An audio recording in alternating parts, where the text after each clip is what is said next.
ஏன்னா practical Christian life சொல்லிக் கொடுக்கும்போது கொஞ்சம் சீரியஸாக இருப்போம்.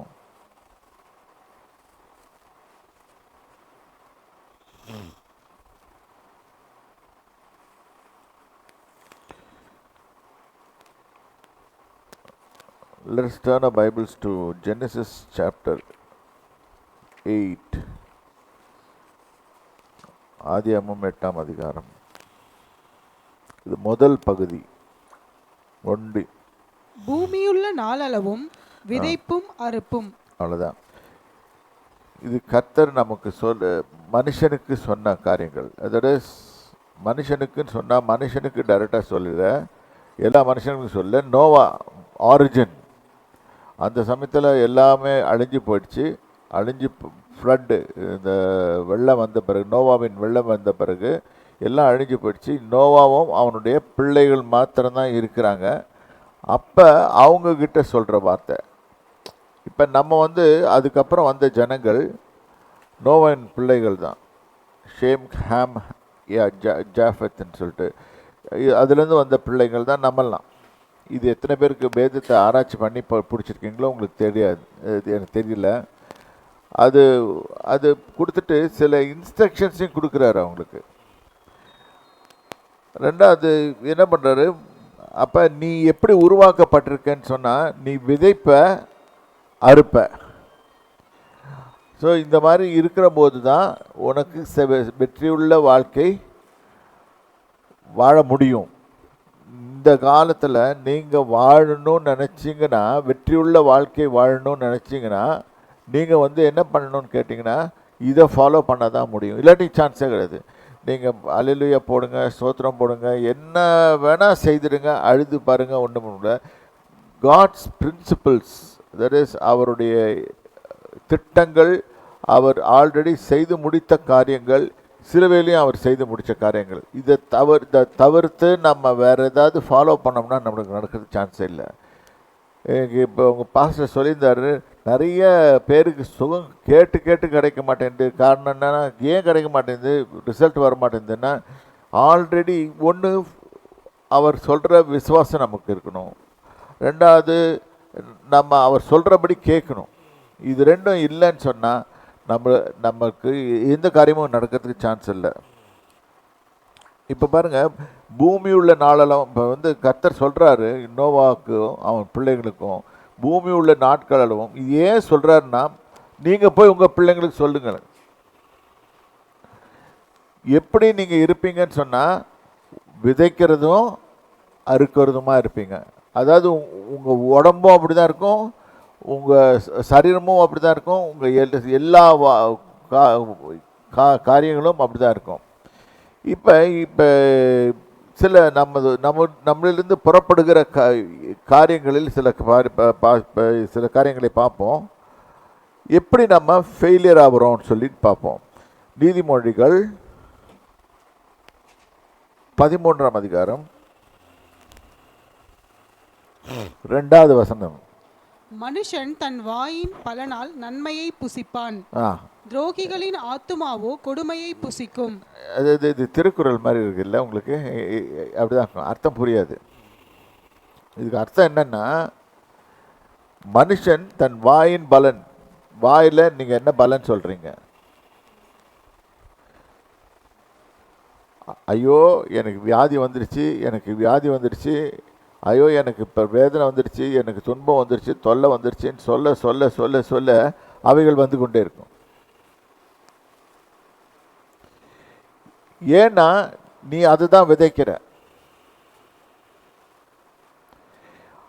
ஐயோ எனக்கு தோல்வி வந்துருச்சு, எனக்கு எல்லாமே நாங்கள் இழந்து போய்விட்டோமே, இந்த மாதிரி வார்த்தைகளை பேச பேச பேச பேச பேச அவைகளாக சேரும்.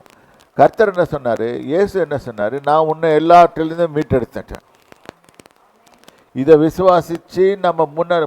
இப்போ பாருங்கள், எல்லாரும் சொல்ல பிறகு திருப்பி ஜெபம் பண்ணும்போது என்ன சொல்லுவாங்க, எங்களுக்கு கஷ்டமாக இருக்குது, எங்களுக்கு வேதனையாக இருக்குது, எங்களுக்கு இது கஷ்டமாக இருக்குது. ஏன்னா we look at ourselves in a zero position, from the zero position, because நம்மளுக்கு வேதத்தை புரிய மாட்டேங்குது. மனுஷன் தன் வாயின் பலனால் நன்மையை புசிப்பான். அதாவது in other words we can translate this word like this, நன்மையை விதைக்கிறவன் நன்மையை புசிப்பான். உன் வாயிலிருந்து என்ன புறப்படுது? நன்மை புறப்படுதா தீமை புறப்படுதா? நன்மை புறப்பட்டதுன்னா நல்லதை தான் பேசுவாங்க. நான் கிறிஸ்துவுக்குள்ள வெற்றி சிறந்தவன், நான் எப்பொழுதுமே வின் பண்ணி கொண்டே இருக்கிறேன், இந்த மாதிரி வார்த்தைகளை பேசாம என்ன பேசுவோன்னு கேட்டா, அப்போ நம்மளுக்கு என்ன வரும்னு கேட்டிங்கன்னா, நம்ம எதை விதைக்கிறோமோ அதுதான் வரும். இப்போ ஏன்னா அங்கே படித்தோம், நோவாக்கு ஆண்டவர் சொல்கிறபடி நீ விதைப்பும் அறுப்புமாய் தான் இருப்பாய். எல்லா மனுஷனுடைய ஆரிஜின், அவனுடைய எல்லா காரியங்களும் அவன் விதைப்பும் அறுப்புமாக தான் இருக்குது. அவன் மனுஷன் கல்யாணம் பண்ணுறான், இது பண்ணுறான், அதுக்கப்புறம் பிள்ளைகளை பெற்றெடுக்கிறான், அதுவும் அவன் விதைக்கிறான், அவன் மனைவி பெற்றெடுக்கிறான். உண்மை, ப்ராக்டிக்கல். அதே மாதிரி தன்னுடைய வாழ்க்கையில் தன்னுடைய வாயிலிருந்து புறப்படுகிற வார்த்தைகளை விதைக்கிறான். எப்படி விதைக்கிறான்? சரி, 3வது வசனம் வாசிங்க. தன் வாயை காக்கிறவன் தன் பிராணனை காக்கிறான். பார்த்தீங்களா? தன் வாயை காக்கிறவன் அவன் எனக்கு எப்பவுமே தீமை செய்துக்கிட்டே இருக்கிறான். யார் உனக்கு தீமை செய்ய முடியும்? யாரும் செய்யறதில்லை, நம்மளே தான் செய்ய. ஏன்னா இந்த மாதிரி பேசும்போது தான் நம்மளுக்கு தீமை வருது. அது வரைக்கும் அங்கே படித்தோம் தெரியுமா? இஸ்ரவேலுக்கு விரோதம் மந்திரவாதம் இல்லை, யாக்கோபுக்கு விரோதமான குறி சொல்லுதலும் இல்லை. இதை விசுவாசிக்க மாட்டோம். ஆனால் என்ன விசுவாசிப்போம்? நம்ம பேசிக்கிட்டே இருப்போம், தன் வாயை காக்க மாட்டோம். அதுக்கு போல தான் காக்கிறான், தன் உதடுகளை திறக்கிறவனோ திறந்து என்ன பேசுகிறான்? தோல்வியை பேசிக்கொண்டே இருக்கிறான். தோல்வியை பேசிக்கொண்டே இருக்கிறவன் அவன் ஒருபோதும் வின் பண்ண மாட்டான். he will be a failure. தன் வாழ்க்கையில் தோல்வி தான் வரும் அவனுக்கு, அவனால் இருக்க முடியாது.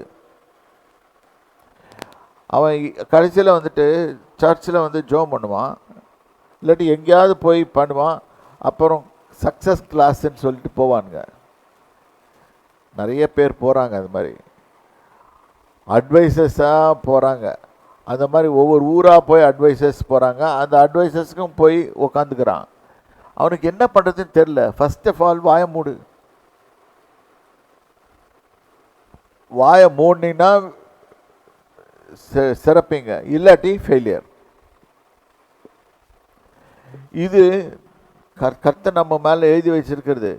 அப்போ வாயிலேருந்து புறப்படுகிற ஒவ்வொரு வார்த்தையும் விதையாக விழுகிறது. அதனால்தான் உங்களை என்ன சொல்கிறோம் நாங்கள், இல்லை நீங்கள் எடுத்து ப்ராமிசஸ், தேவனுடைய வாக்கு தத்தங்களையா சொல்லிக்கிட்டே இருங்க. ஒரு நாள் இல்லாட்டி ஒரு நாள் அது உங்கள் விசுவாசத்தோடு நீங்கள் வேலை செய்வீங்க. அந்த வேலை செய்யும்போது அது லைவ் ஆகிடும். நம்ம கிளி ஜோசிய மாதிரி அதை பறிச்சிட்டு போயிடுறோம். இதுதான் பிரச்சனை. ஐ திங்க் நம்ம இந்த வருஷத்துக்கு கேலண்டரும் பிரிண்ட் பண்ணிட்டோம். நிறைய வசனங்கள்லாம் இருக்குது. இப்போ அந்த வசனங்கள்லாம் வந்த உடனே என்ன ஆகும்? ஒவ்வொரு நாளும் கிளி ஜோசியம் பார்த்துட்ருப்போம். என்ன பார்ப்போம்? இன்றைக்கி என்ன வசனம், இது ஏன் தெரியுமா வருது? அது அங்கே சோம்பேறித்தனம், வேதத்தை வாசிக்கிறதுக்கு சோம்பேறித்தனம். அதனால ஷார்ட்கட் மெத்தடாலஜியாக இந்த வசனத்தை படிக்கிறது. இதை படிச்சுட்டு போயிட்டு என்ன பண்ணுவோன்னு கேட்டிங்கன்னா, கம்ப்ளீட்டாக தோல்வி. என்னடா நம்ம படித்தோமே அங்கே போட்டிருக்கே, எதுவுமே வேலை செய்ய மாட்டேங்குது. நீ தேவனாகி கர்த்தரோட டைம் ஸ்பெண்ட் பண்ணல, வசனத்துலையும் ஸ்பெண்ட் பண்ணல. நீ என்ன பண்ணுற? நீ தில்லாலக்கடி வேலை பண்ணுற. என்ன பண்ணுற? இஷ்டத்துக்கு எந்திரிச்சிட்டு டைம் வேத வசனத்தோட ஸ்பெண்ட் பண்ணாமல் அது வேதத்தோட தேவனோடு பேசாமல், அதாவது வேதத்தை வாசிக்கும் போது நீங்கள் தேவ வசனத்தையோட இடைப்படுறீங்க, தேவன் உங்களோடு பேசுகிறார், நீங்கள் தேவனோடு பேசுகிறீர்கள். இது செய்யாமல் நீ மற்ற வேலைக்கு போவாத. வாழ்க்கையில் முதல் பகுதி நீ என்ன செய்யணும்னு கேட்டால், வேதத்தை எடுத்து வாசி. காலங்காத்தால் எந்திரிச்ச உடனே ஃபஸ்ட்டு உங்கள் காலை கடன்கள்லாம் முடிச்சிடுங்க. ஃபஸ்ட்டு நேராக வேதத்தை எடுத்து அதை வாசிங்க. என்னடா இன்னைக்கு போர் அடிக்குது, வேணாம் இன்னைக்கு ஒரு நாள் ரெஸ்ட் எடுத்துக்கலாம், அடுத்த நாள் போய் பார்க்கலாம், இன்னைக்கு கேலண்டர் வசனத்தை பார்த்துடலாம். இன்னைக்கு நிறைய பேர் அப்படி செய்கிறாங்க. கரெக்டாக? அப்புறம் எப்படி பதில் வரும்? இந்த ஒரு வசனத்தை வச்சுக்கிட்டு நான் இத்தனை நாள் ஓட்டுறேன். கரெக்டா? அப்போ அந்த ஒரு வசனத்தில் அவ்வளோ அர்த்தம் இருக்குது. ஆனால் நம்மளுக்கு அது புரிய மாட்டேங்குது. நம்ம நினச்சிக்கிறோம் ஒவ்வொரு வசனம்னா இதுன்னு. அப்போ ஒவ்வொரு வசனத்துலேயும் அர்த்தம் இருக்குது. விதைப்பும் அறுப்பும். நீ தப்பாக விதைச்ச தப்பாக தான் அறுப்ப. நல்லா புரிஞ்சுக்கோங்க. ஃபெயிலியரை விதைச்சின்னா ஃபெயிலியரை தான் அறுப்ப. ரெண்டாவது சிம்டம்ஸ். கர்த்தர் நம்மளோட இல்லைன்னா சிம்டம்ஸ் படிச்சிருக்கோம். புக் ஆஃப் ஆகாயில் படிப்போம். 1ஆம் அதிகாரம் 6ஆம் வசனத்திலிருந்து வசனம். நீங்கள் திரளாய் விதைத்தும் கொஞ்சமாய் அறுத்து கொண்டு வருகிறீர்கள். அதாவது என்னன்னா, நான் நிறைய சம்பாதிக்கிறேன், அதாவது உலகத்தில் பிரகாரமாக சொல்லணும்னா எனக்கு லட்சமாக சம்பாதிக்கிறேன். ஆனால் வரும்போதே வீட்டுக்கு அதை எடுத்துகிட்டு வரும்போதே எல்லாம் செலவழிச்சிருது.